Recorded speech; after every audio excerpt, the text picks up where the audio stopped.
Oui, notre Dieu, tu règnes dans les cieux et sur la terre. Tout t'appartient. Tout est à toi.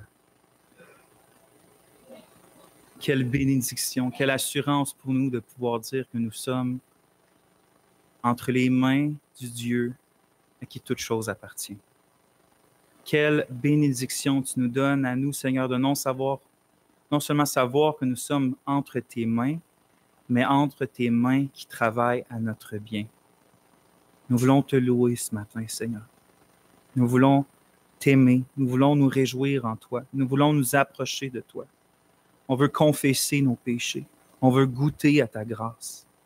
On veut être rempli de ton esprit. On veut admirer Christ. T'offrir des actions de grâce, des louanges, des prières, des supplications. Notre Dieu, nourris-nous par ta parole. Parle-nous ce matin par ta parole. Réforme-nous par ta parole.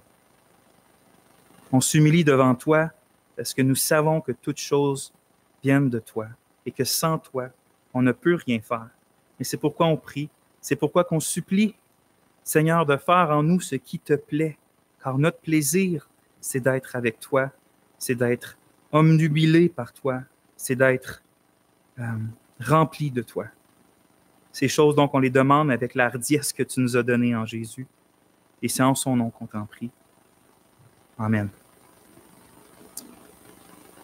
Je vais commencer à lire le passage dans lequel nous sommes depuis déjà la semaine dernière, dans la première épître d'un Pierre. Donc, la version que j'utilise se trouve derrière moi. Je commence à lire la parole de Dieu. Mais vous êtes une race élue, un sacerdoce royal, une nation sainte, un peuple acquis, pour que vous annonciez les vertus de celui qui vous a appelé des ténèbres à sa merveilleuse lumière. Vous qui n'étiez pas un peuple, mais qui maintenant êtes le peuple de Dieu. Vous qui n'aviez pas obtenu miséricorde, mais qui maintenant avez obtenu miséricorde. Amen. Justement, dimanche dernier, on est rendu là dans l'épître d'un Pierre, on a commencé à exposer le verset 9 et 10, mais on a commencé avec le verset 9, on s'est dit on va y aller tranquillement parce que Pierre parle de notre identité chrétienne ici, puis il nomme 4 titres extraordinaires qui sont appliqués à tous ceux qui croient en Jésus. Tous les disciples de Jésus sont identifiés ici comme, premièrement, une race élue. Ce qui veut dire que les enfants de Dieu ont été choisis par lui, élus, mais afin de former une seule et même famille. Une race élue ou une descendance élue. Bien sûr, on parle d'une famille spirituelle, mais non moins grandiose. Non seulement ils sont une race élue, mais aussi un sacerdoce royal. Ce qui veut dire, sacerdoce, ça veut dire prêtrise. Donc, non seulement les chrétiens, autant les hommes que les femmes, que les plus vieux, que les moins vieux, que les plus forts, que les moins forts, que les pasteurs, que les non-pasteurs, tous les chrétiens sont des prêtres pour Dieu qui ont l'énorme privilège de pouvoir venir jouir de la présence directe de Dieu dans leur vie.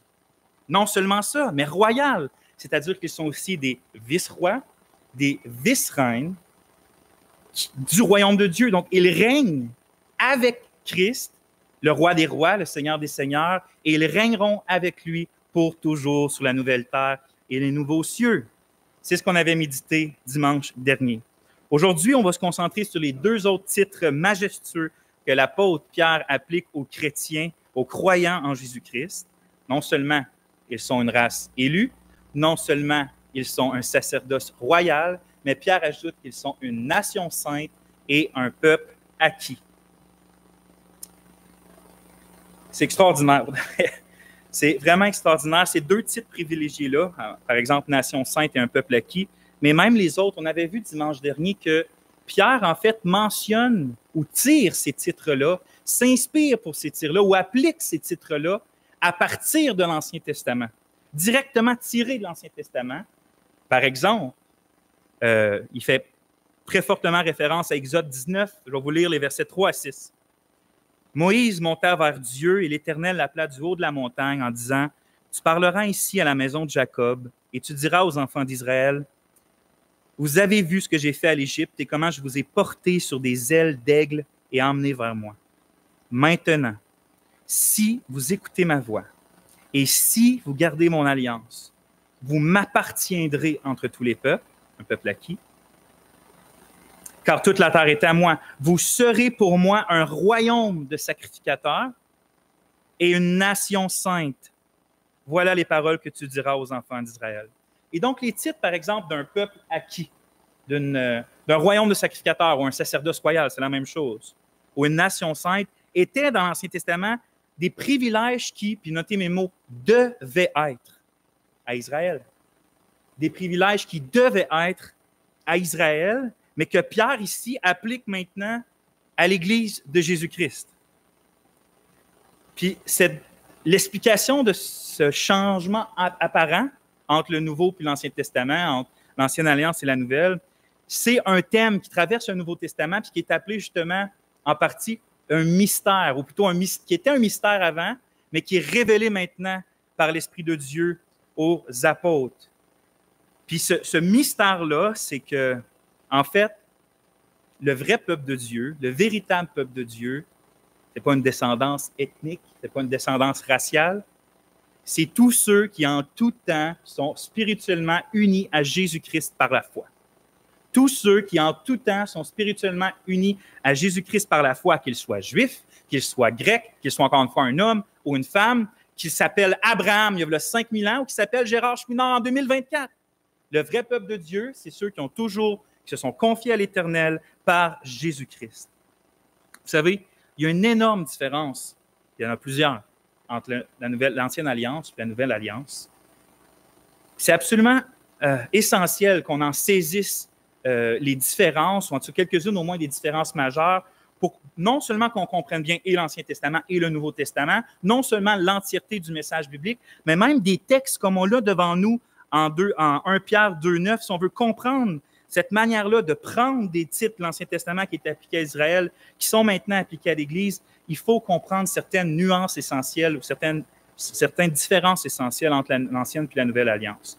Quand je vous ai lu Exode 19, il y a quelques minutes, est-ce que vous avez remarqué qu'il y avait un fort élément conditionnel? Il y avait une condition. Je vous le relis au complet.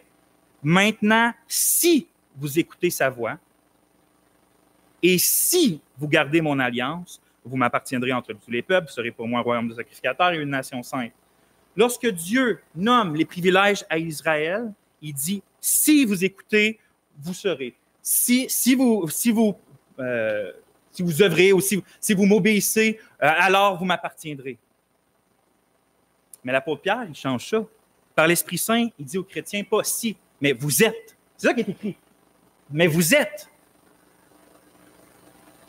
Le premier qu'on a lu dans Exode, c'est une possibilité de devenir, alors que en 1 Pierre, c'est je pourrais dire, une certitude d'être. Le premier, c'est une possibilité de devenir, mais quand on lit Pierre, c'est une certitude d'être. Puis la différence est absolument majeure et époustouflante, est au cœur même du message biblique, pour le dire simplement, nos privilèges incomparables en tant que chrétiens, c'est pas basé ou c'est pas une possibilité qui dépend ou qui sont basés sur notre obéissance. Je répète, les privilèges qu'on a en tant que chrétiens ne sont pas, c'est pas une possibilité basée sur notre obéissance. C'est pas par obéissance à la loi que nous sommes ce que nous sommes, nous les chrétiens. C'est uniquement par la grâce qui se trouve en Jésus-Christ. C'est ça, la grâce vivifiante, la grâce transformatrice, la grâce puissante qui nous rend ce que nous sommes en Jésus. Donc, ce n'est pas une possibilité basée sur notre obéissance. Vous savez, toutes les fausses religions du monde enseignent que l'acceptation aux yeux de Dieu, puis la réception de sa bénédiction, c'est grosso modo accordé à ceux qui obéissent à la loi, à ceux qui font tels les 5 piliers, à ceux qui font telles et telles bonnes œuvres, alors que l'Évangile du Seigneur Jésus, au contraire, invite tous les hommes et les femmes à se repentir, d'essayer d'eux-mêmes de plaire au Seigneur, de se repentir puis d'arrêter d'essayer par leur propre force d'attirer vers eux la faveur de Dieu, puis au lieu de ça, se confier uniquement dans le Seigneur Jésus-Christ, qui est celui qui a tout fait, en fait, pour sauver les pécheurs. La grande différence entre les religions et l'Évangile, c'est que les religions disent fais, fais, fais, alors que l'Évangile dit Jésus a fait, Jésus a fait. La loi, elle disait fais ceci et tu vivras, obéis et tu deviendras. Alors que l'Évangile, au contraire, dit crois et tu vivras, et Jésus a obéi afin que toi tu sois. Il est absolument essentiel qu'on comprenne que le Seigneur Jésus n'a pas seulement volontairement pris sur lui la malédiction que méritaient nos péchés. Et sur la croix, il n'a pas seulement pris la malédiction que méritaient nos péchés afin de pouvoir, avec justice, nous pardonner, mais il a aussi, il faut comprendre, c'est important, obéi parfaitement à la loi et aux exigences de la loi afin qu'il puisse nous transférer sa justice et qu'on puisse recevoir la bénédiction. Non seulement Christ a subi la malédiction à notre place, mais il a œuvré parfaitement dans sa vie afin que nous, on puisse recevoir la bénédiction par la foi. Galates 3,13, Christ nous a rachetés de la malédiction de la loi, étant devenu malédiction pour nous. Il rajoute, afin que la bénédiction d'Abraham ait pour les païens son accomplissement en Jésus-Christ et que nous recevions par la foi l'Esprit qui avait été promis. Ainsi, frères et sœurs, si l'apôtre Pierre, par exemple, dans notre passage, écrit que tous les chrétiens ont la certitude d'être un royaume de sacrificateurs, une nation sainte, un peuple acquis, si on sait cette certitude-là, c'est parce qu'ils reçoivent par la foi en Jésus l'assurance de toute bénédiction. Si des fois vous demandez quoi méditer dans la Bible, je vous propose Éphésiens 1,3, puis je vous le lis. Béni soit le Dieu et Père de notre Seigneur Jésus-Christ, qui nous a bénis de toute bénédiction spirituelle dans les lieux célestes en Jésus-Christ. Je vais le répéter, hein? Béni soit le Dieu et Père de notre Seigneur Jésus-Christ, qui nous a bénis de toute bénédiction spirituelle dans les lieux célestes en Jésus-Christ. Si donc, ce matin, toi, tu fais confiance à Jésus, il faut que tu saches, puis que tu aies la certitude que tu es présentement et que tu seras toujours un membre de sa race élue, de son sacerdoce royal, de sa nation sainte et de son peuple acquis. Mais si tu ne fais pas encore pleinement confiance ce matin, il y a deux choses qu'il faut que tu saches. La première, c'est qu'il faut que tu saches que si tu ne reçois pas la bénédiction en Jésus, tu es sous la malédiction de Dieu. Il n'y a pas d'entre-deux. C'est soit que tu es béni par la foi en Jésus, c'est soit que tu es béni par la foi ou que tu es maudit par la loi. Il n'y a pas entre les deux. Nous sommes par nature sous la malédiction et la colère de Dieu, mais par la foi aujourd'hui, puis c'est la deuxième chose que je veux que tu saches justement, c'est que si tu désires entrer dans le royaume de Dieu, si tu désires être sauvé, si tu désires être pardonné, si tu désires être racheté, mais les portes du royaume du Seigneur sont encore grandement ouvertes à tous ceux qui s'humilient pour l'invoquer afin d'être sauvés, afin d'être pardonnés, puis qui l'invoquent pour s'approcher de lui uniquement par Jésus. Donc, même si tu es en ce moment sous la malédiction de la loi, tu as toujours la possibilité d'être rendu béni par la foi en Jésus. Et donc, moi, ma question, si c'est ton cas, c'est pourquoi ne pas entrer maintenant? Si tu es présentement sous une si grande condamnation, mais qu'un si grand salut t'est offert gratuitement en Jésus, pourquoi ne pas entrer maintenant? Pourquoi pas faire confiance à Jésus maintenant, qui lui t'affirme en Jean 6,37, « Je ne mettrai point dehors ou pas dehors celui qui vient à moi. Je ne mettrai pas dehors celui qui vient à moi. » Frères et sœurs, je sais que ça fait une grande introduction pour le message d'aujourd'hui, mais je trouvais absolument crucial qu'on saisisse davantage comment l'apôtre Pierre peut utiliser des titres ou des privilèges ou des bénédictions conditionnelles qui sont conditionnelles dans l'Ancienne Alliance, puis de les appliquer de manière inconditionnelle aux chrétiens qui font partie de la Nouvelle Alliance. C'est parce que Jésus nous les a acquis. C'est parce que Jésus nous les a donnés. Et là, on va exposer plus directement le passage aujourd'hui. Puis je me suis surpassé dans l'originalité de mon titre et de mes points. OK? Mon texte, vous voyez, aujourd'hui est en gras. On va se concentrer sur une nation sainte et un peuple acquis. Or, mon titre, c'est une nation sainte et un peuple acquis. Et mes 2 points aujourd'hui, c'est premier, une nation sainte et deuxième, un peuple acquis. Maintenant, si vous ne vous souvenez pas cette semaine et de mon passage et du titre de la prédication et des points, je ne sais plus comment vous aider. Ce n'est pas de ma faute, en tout cas. On va prier avant de continuer. Merci, ô Éternel, pour ta parole insondable qui comporte pour nous des richesses absolument inimaginables. Aide-nous aujourd'hui encore à les voir, à les apprécier, à les chérir et surtout à y croire. Amen. Une nation sainte. De même que les croyants constituent une nouvelle race spirituelle et un nouveau sacerdoce spirituel, Pierre continue puis il parle qu'on est aussi une nouvelle nation, bien sûr, spirituelle. Et là, le mot nation, c'est une traduction du mot grec ethnos, qui vient, si vous l'entendez, ethnos, d'où notre mot français, là, le groupe de mots ethnie, ethnicité, puis tout ça. Et donc, lorsque Pierre dit que nous sommes une nation, il ne faut pas comprendre le mot nation dans un sens moderne, depuis les années 1800, d'une espèce d'état de droit. C'est pas ça qui fait référence quand il parle d'une nation. C'est par exemple, lorsqu'on parle de l'ONU, on parle de l'Organisation des Nations Unies, ben, c'est une organisation d'états de droit qui s'organisent ensemble, qui font une œuvre ensemble. Mais c'est l'idée. Le mot de Pierre, il n'y a pas une connotation. Ethnos, c'est une connotation moins géographique, moins politique, moins législative que notre mot nation à nous, comment on l'emploie aujourd'hui. En fait, le sens d'ethnos se rapproche davantage de ce que les Québécois, historiquement, parlent quand ils parlent de la nation québécoise.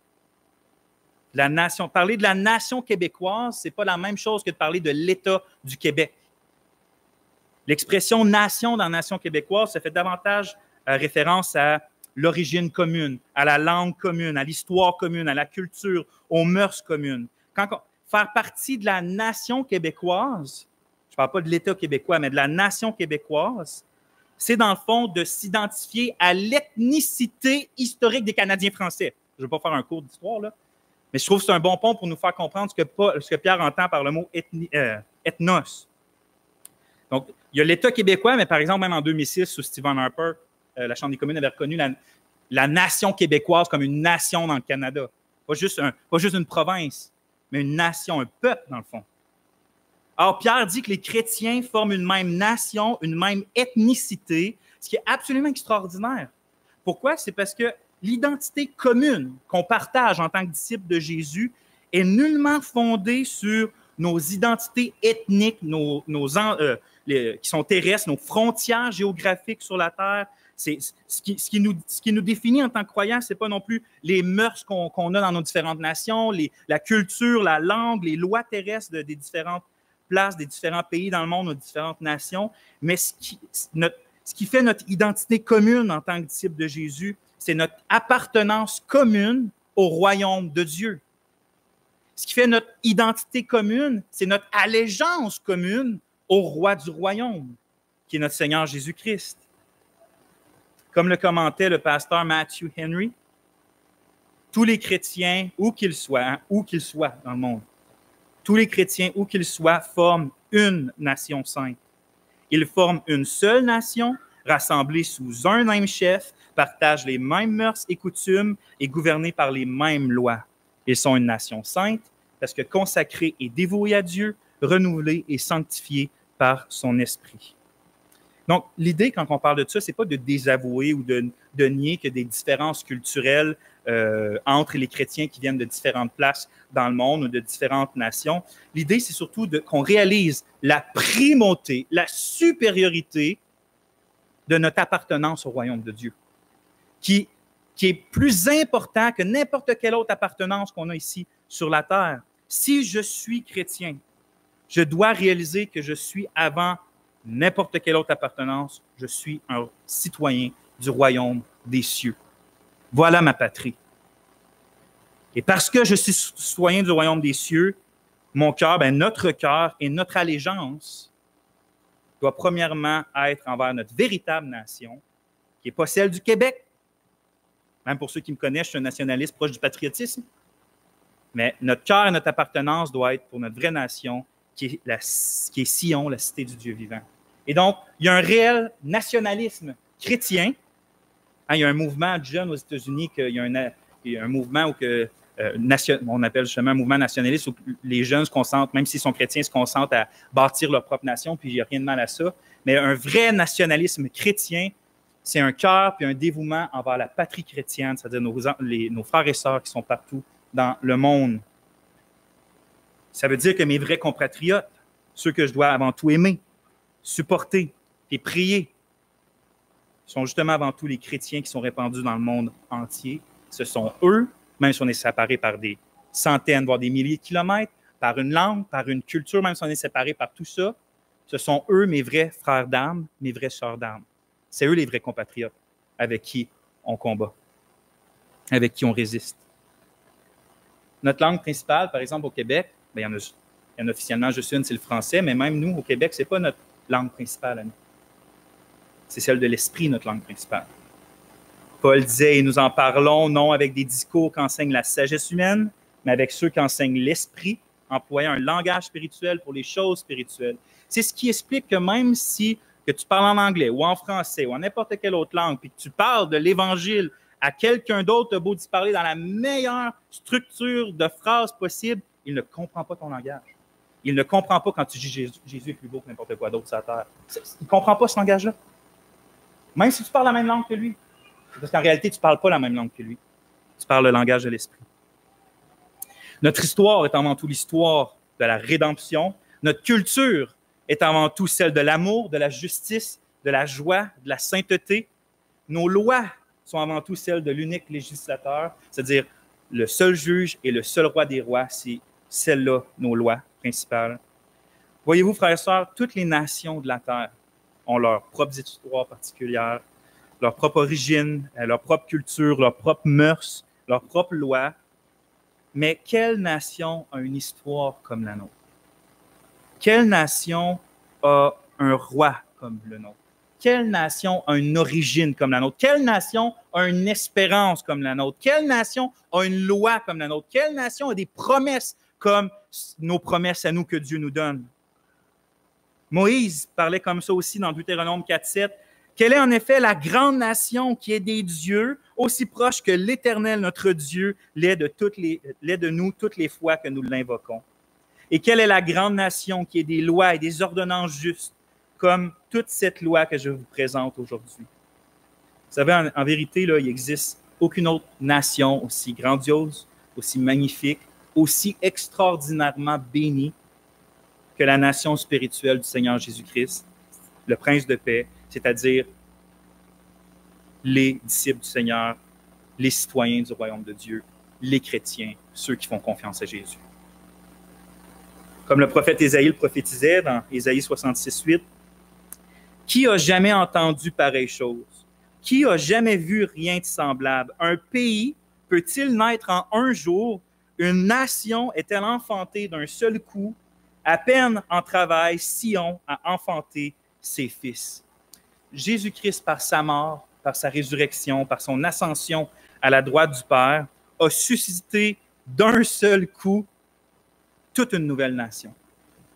Une nation qui transcende toutes les autres nations terrestres. Une nation spirituelle, une nation plus nombreuse que les grains de sable sur le bord de la mer, une nation plus nombreuse que les étoiles qui sont dans les cieux, une nation joyeuse, une nation paisible, une nation éternelle.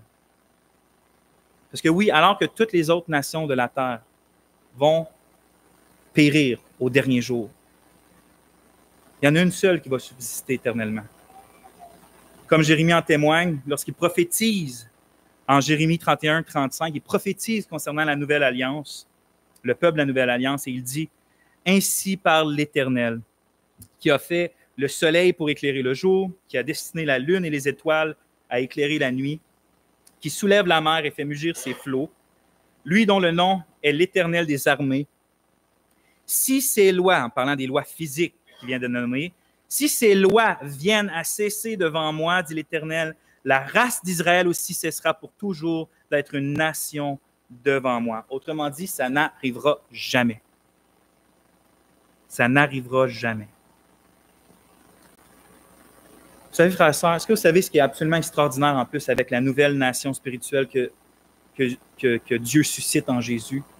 C'est que contrairement aux nations terrestres, si la plupart des nations terrestres avaient le choix de choisir ses citoyens, bien, la plupart du temps, ils choisiraient les meilleurs, les plus beaux, les plus dignes, les plus forts, les plus talentueux, les plus travaillants. Ils prendraient la crème de l'humanité. Or, Jésus, au contraire, lui, dans sa nation, accueille les plus faibles, les plus méprisés. C'est écrit en Michée 4,6. « En ce jour-là, dit l'Éternel, je recueillerai les boiteux, je rassemblerai ceux qui étaient chassés, ceux qui étaient maltraités. Des boiteux, je ferai un reste, de ceux qui étaient chassés, une nation puissante. Et l'Éternel régnera sur eux à la montagne de Sion, dès lors et pour toujours. » Et donc, tu n'as pas à être important pour entrer dans le royaume de Dieu, pour faire partie de la nation du Seigneur. Tu n'as pas à être fort, tu n'as pas à être intelligent, tu n'as pas à être puissant, tu n'as pas à être doué, tu n'as pas à avoir de l'argent, etc. Tu n'as pas à avoir ces choses-là. La seule chose que tu as besoin, c'est de reconnaître ta petitesse, ton insignifiance, que tu es perdu, puis ton besoin du Christ. Tu as besoin de reconnaître ça, puis de crier sans cesse à celui qui prend plaisir à chercher les perdus, puis délivrer ceux qui sont enchaînés, puis de relever ceux qui sont écrasés. Jésus lui-même disait, « Venez à moi, vous tous qui êtes fatigués et chargés, et je vous donnerai du repos. Prenez mon joug sur vous et recevez mes instructions, car je suis doux et humble de cœur, et vous trouverez le repos pour vos âmes, car mon joug est doux et mon fardeau léger. » Matthieu 11.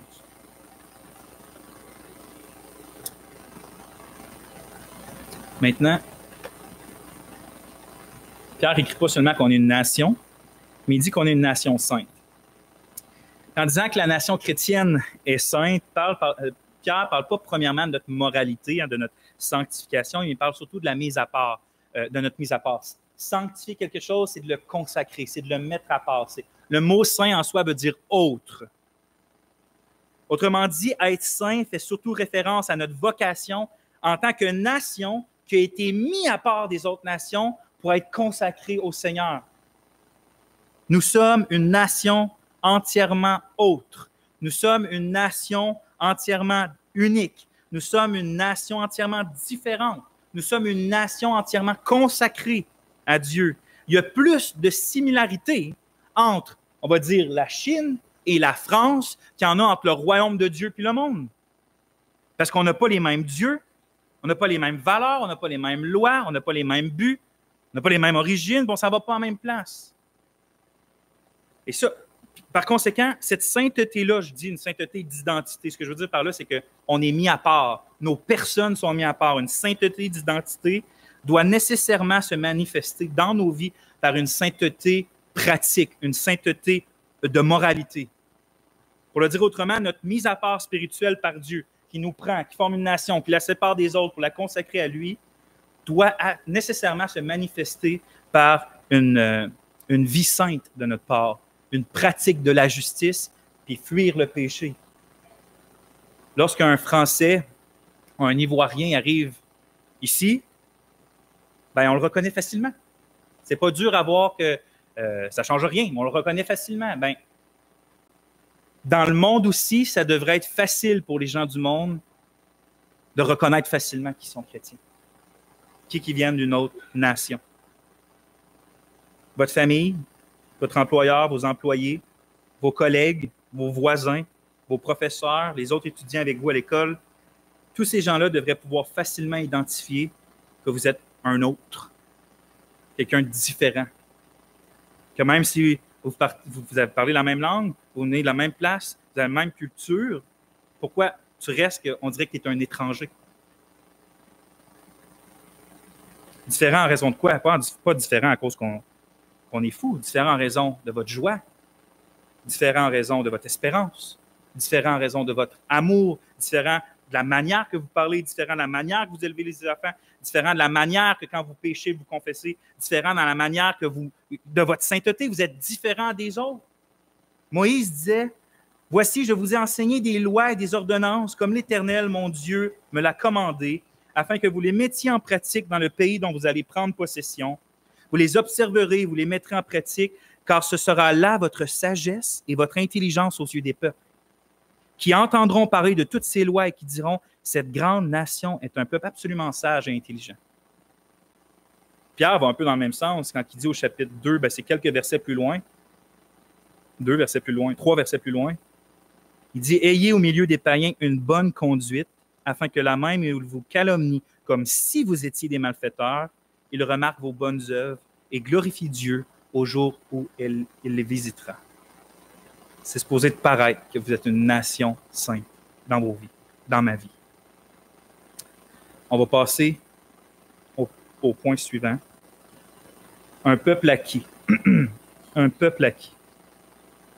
Littéralement, un peuple acquis, ça veut dire un peuple de possession. Littéralement, si je traduirais vraiment mot pour mot, un peuple de possession, mais c'est sous-entendu de sa possession, c'est-à-dire la possession de Dieu. Hein, c'est un peuple qui lui appartient. On est la possession particulière de l'Éternel. Comme j'ai mentionné au début du message, Pierre fait référence, entre autres, à Exode 19, où le Seigneur dit « Vous m'appartiendrez d'entre tous les peuples ».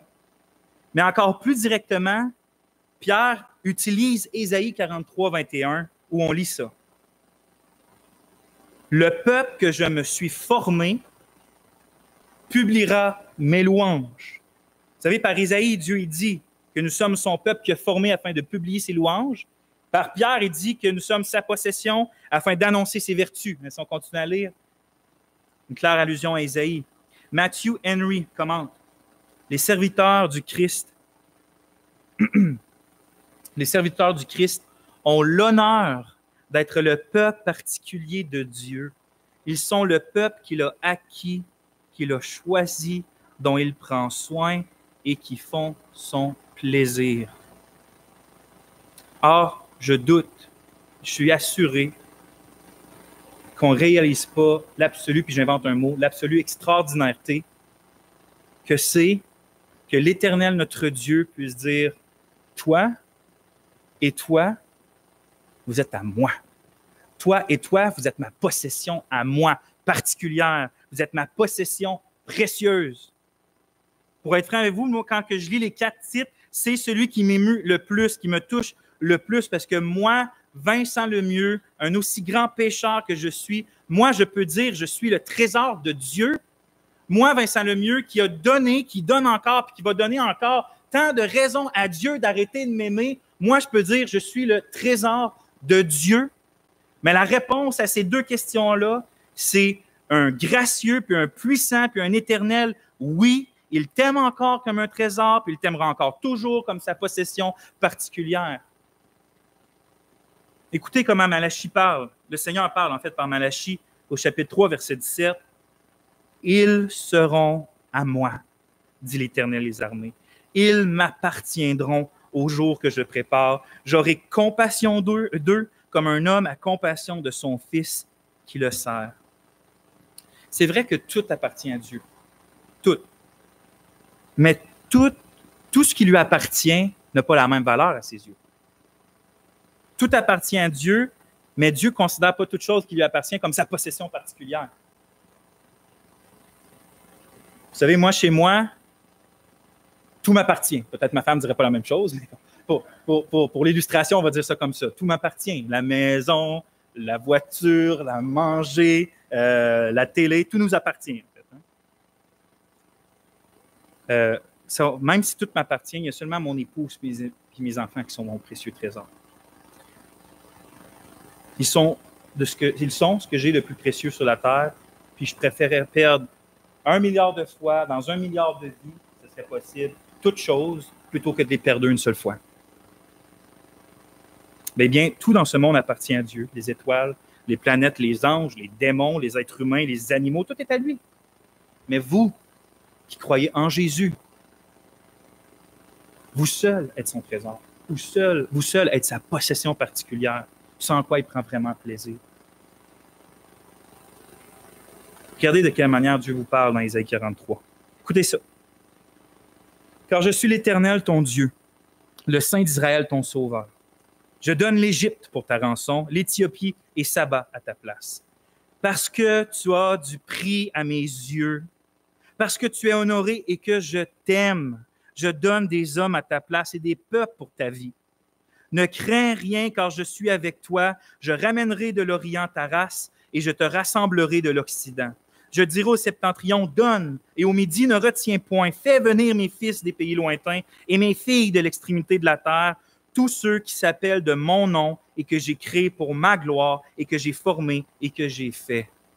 Puis si c'est pas assez, regardez de quelle manière Dieu parle de la Sion spirituelle, c'est-à-dire le peuple de Dieu en Ésaïe 62. On le lit tantôt.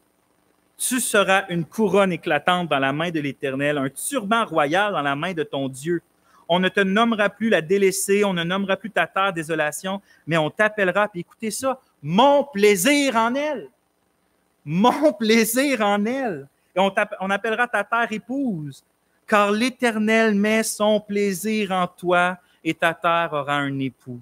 Comme un jeune homme s'unit à une vierge, ainsi tes fils s'uniront à toi, et comme la fiancée fait la joie de son fiancé. Je vais relire la dernière phrase. Comme la fiancée fait la joie de son fiancé, ainsi tu feras la joie de ton Dieu. Est-ce que tu entends l'amour que Dieu a pour toi qui croit en Jésus? Est-ce que tu entends combien tu es précieux au cœur de Dieu? Le Fils de Dieu, là, il ne s'est pas incarné. Il n'a pas été devenu l'homme de douleur. Il n'a pas fait sa vie en sacrifice pour le péché afin que toi, tu hésites à t'approcher de Dieu parce que tu crois que dans le fond, il fait juste te tolérer. Ah, parce que mon Fils a donné sa vie pour toi, là, je te tolère dans mes parvis, mais ce n'est pas parce que je prends plaisir en ta présence. Christ n'a pas donné sa vie pour que tu te considères comme ça aux yeux de Dieu. Le Seigneur, en fait, il faut réaliser combien notre joie serait plus abondante et plus stable si on réaliserait que Christ et Dieu en Christ nous désirent plus dans sa présence que nous le désirons nous-mêmes. Il désire plus qu'on vienne à lui que nous-mêmes, on désire être vers lui. C'est lui qui est venu nous chercher, ce n'est pas nous qui l'a cherché. Le Seigneur nous a sauvés afin qu'on puisse affirmer avec autant d'assurance que Paul les propos suivants que Paul dit en Galates 2,20. C'est l'apôtre qui parle, mais Dieu veut qu'on ait la même assurance de dire les mêmes paroles, puis on l'a chanté tantôt. Je vis dans la foi au Fils de Dieu qui m'a aimé et qui s'est livré lui-même pour moi. Est-ce que tu es capable de le dire ça ou tu peux juste parler de manière générale? Ah, je sais, Dieu a donné sa vie pour les pécheurs. Es-tu capable de dire que Christ a donné sa vie pour toi parce qu'il t'a aimé toi, parce que toi, tu crois en lui? Jésus ne s'est pas livré pour une espèce d'humanité floue puis impersonnelle. Lorsqu'il est mort sur la croix, il mourait. En fait, il connaissait ceux pour qui il allait mourir. Lorsqu'il est mort sur la croix, il mourait pour toi qui crois en lui.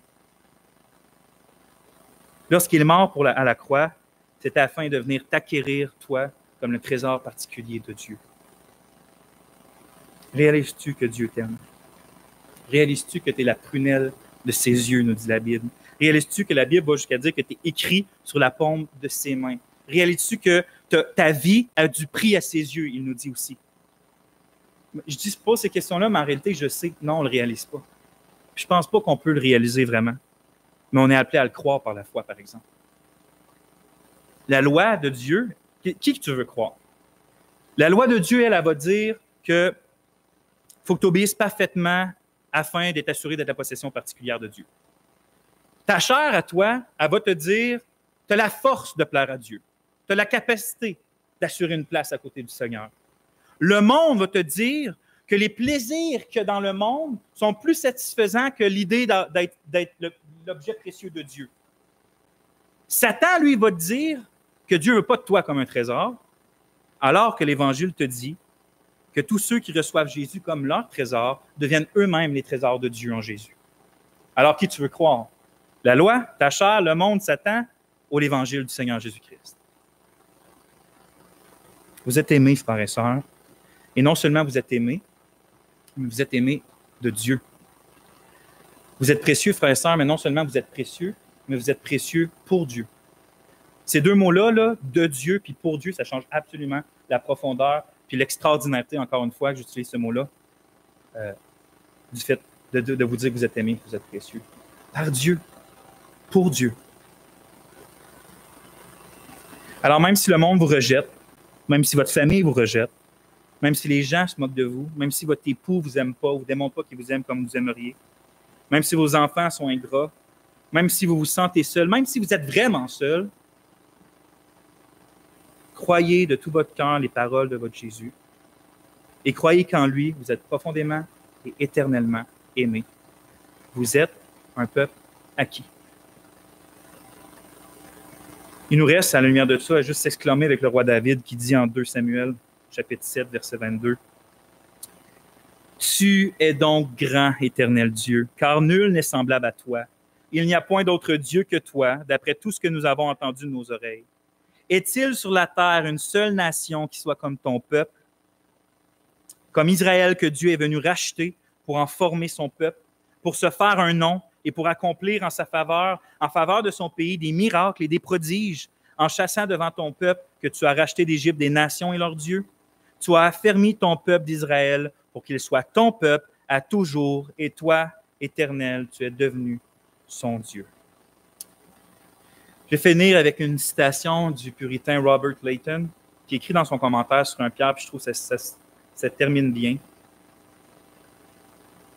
Il écrit « Être chrétien n'est pas une chose aussi méprisable que nous pourrions le penser. C'est une position sainte, honorable et heureuse.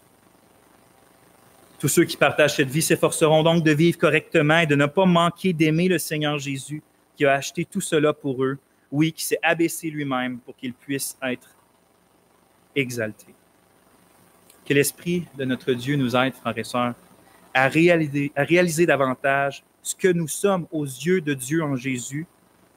Puis qu'en nous approchant de lui par la foi en Jésus, on a la force par l'Esprit de marcher à la lumière de ce que nous sommes réellement. Une race élue, un sacerdoce royal, une nation sainte, un peuple acquis.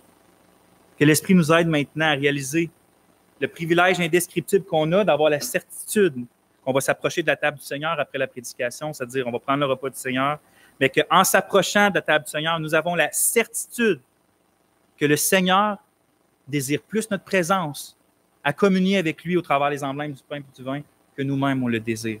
Nous y sommes grandement invités, appréciés, désirés.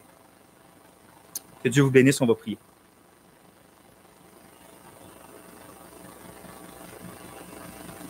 Les mots, Seigneur, nous manquent pour exprimer la reconnaissance, de réaliser ce que nous sommes à tes yeux.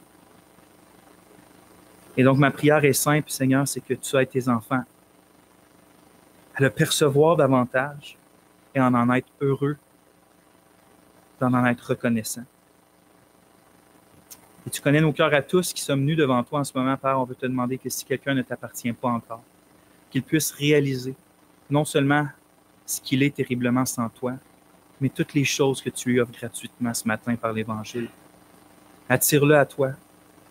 Assure-le de tes bénédictions. Et qu'il puisse chanter, prier puis louer avec nous pour toujours. À toi la gloire, Seigneur, en Jésus. Amen.